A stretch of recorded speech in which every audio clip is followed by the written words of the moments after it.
ওরা অপমানিত হয়েছে, তাই ওদের খারাপ লেগেছে, আর এটাই তো স্বাভাবিক। আর শ্রমণা তো কোনোদিন ওদের সঙ্গে অ্যাডজাস্ট করবে না, তাই ওদের মনে হতেই পারে যে ওরা অপমানিত হয়েছে বলে শ্রমণা খুশি হয়েছে। এই কথাটা বলবেন না ছোটকা, ওরা আমার ছোট বোনের মতো।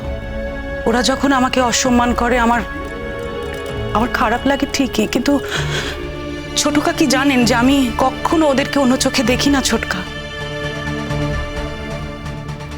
শ্রমণা, তুমি এইভাবে সবকিছু ধরছো কেন? দেখো, আমি কি তোমাকে কিছু বলেছি? আমি তো বলিনি, তাই না? আর আমি তো ওদের মা, আমি তো সব জানি। একটা কথাই আমার শুধু জানার ছিল, হস্টেলটাও কি করে পেলো, কিভাবে পেলো সেটা আমি জানতে পারলাম না।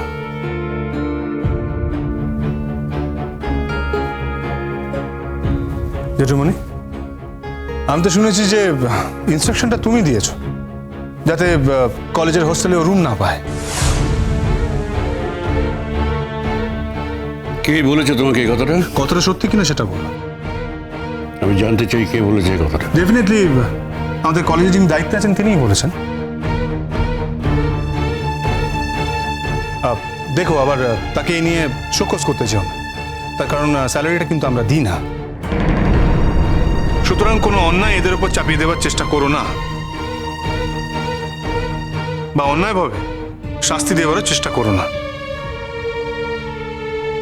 মোহরের হস্টেলের ব্যাপারে আমি ইনিশিয়েটিভ নিয়েছিলাম।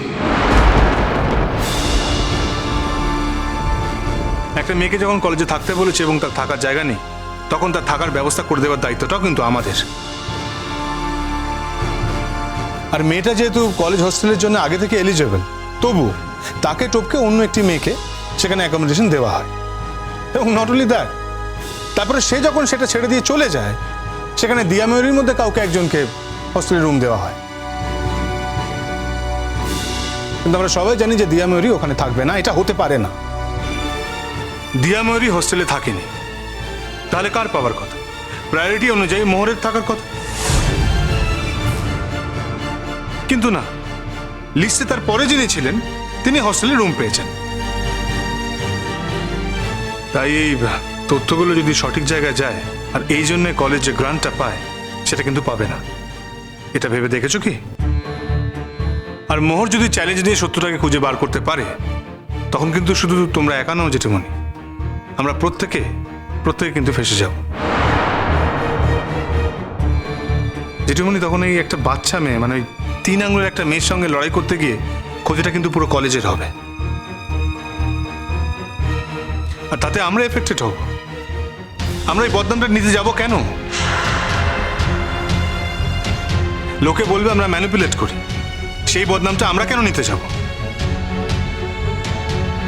তাই জেঠুমণি, আমার যা মনে হয়েছে আমি সেটা করেছি। তুমি প্লিজ এটা নিয়ে কথা বলে জটিলতা বাড়িও না। তার কারণ এটা এমনই একটা ইস্যু যে এটা নিয়ে কোনো কথা হতে পারে না।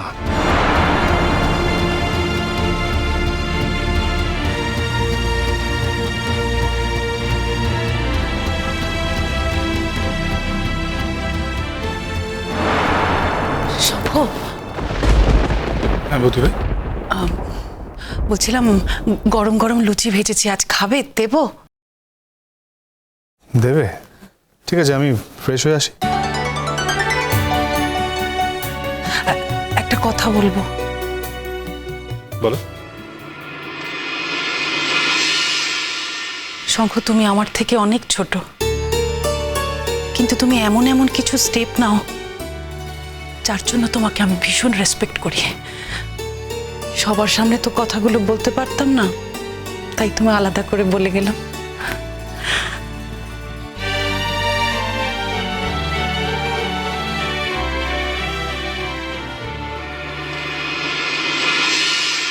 স্যার, আপনি তো আমাকে একটা ফোন করতে পারতেন, আমি আপনার অফিসে গিয়ে দেখা করতে পারতাম।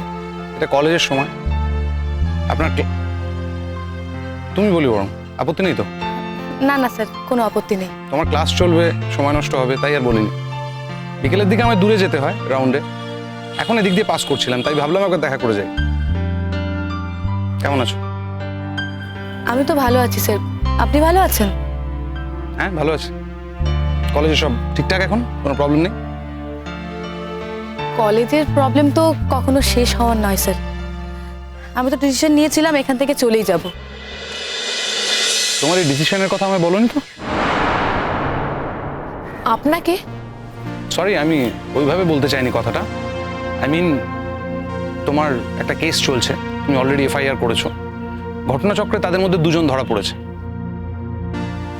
কয়েকদিনের মধ্যে বাকিদেরও ধরে ফেলবো আমরা। তোমাকে হয়তো শনাক্তকরণের জন্য যেতে হবে থানায়, তারপরে চার্জশিট দিয়ে তাদের কোর্টে পাঠাতে হবে।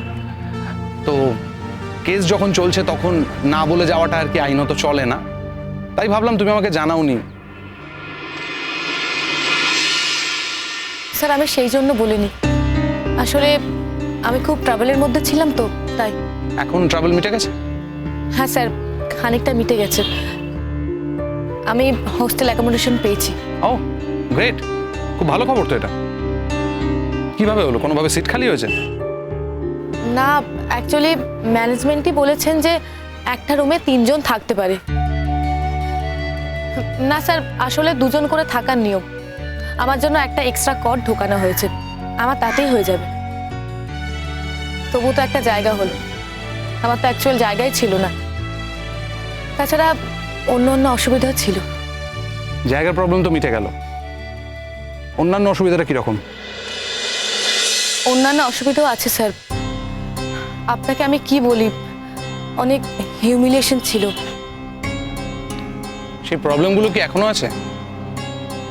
স্যার এখনো আছে।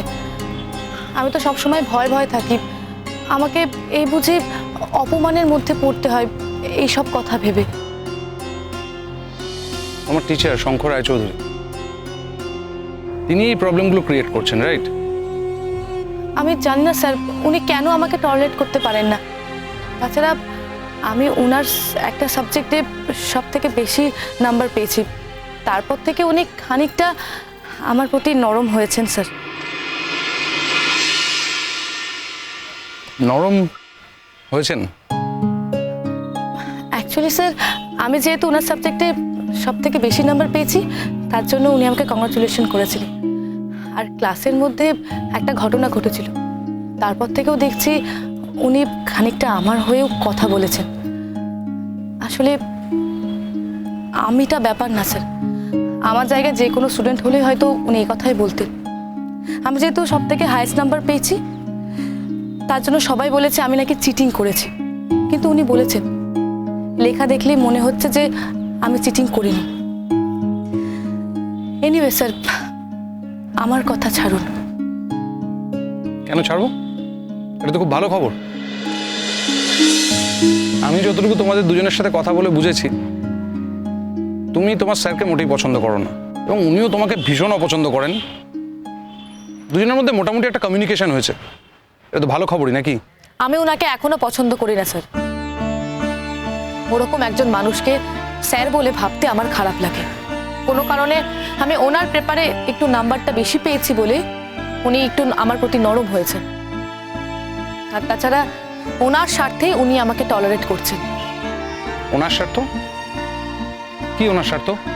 ওই যে উনি এক্সপেক্ট করছেন অনেকদিন এই কলেজ থেকে ইকোনমিক্সে কিছু হয়নি, আমি এই কলেজে পড়লে হয়তো ইকোনমিক্স থেকে একটা ভালো রেজাল্ট বেরোবে, তাতে ওনার ক্রেডেনশিয়াল তৈরি হবে। আর কিছু না স্যার, সবই স্বার্থ। তার মানে তুমি বলতে চাইছো যে উনি সবটাই স্বার্থের জন্য করেন, তাই তো? স্বার্থ ছাড়া কি স্যার?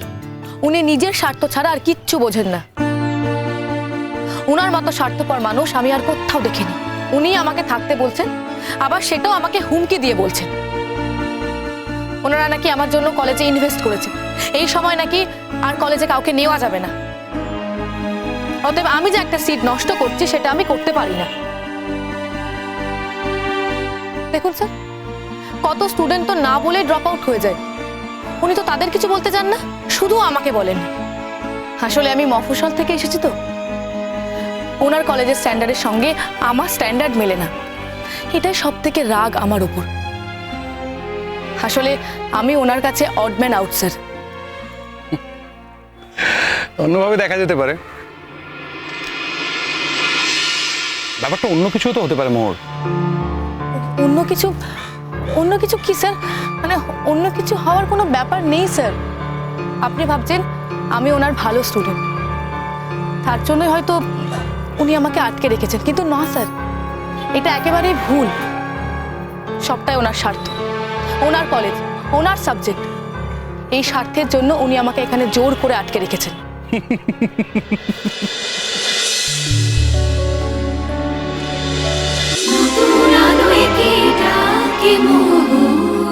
চলো চলো চলো চলো চলো পাল্টাই।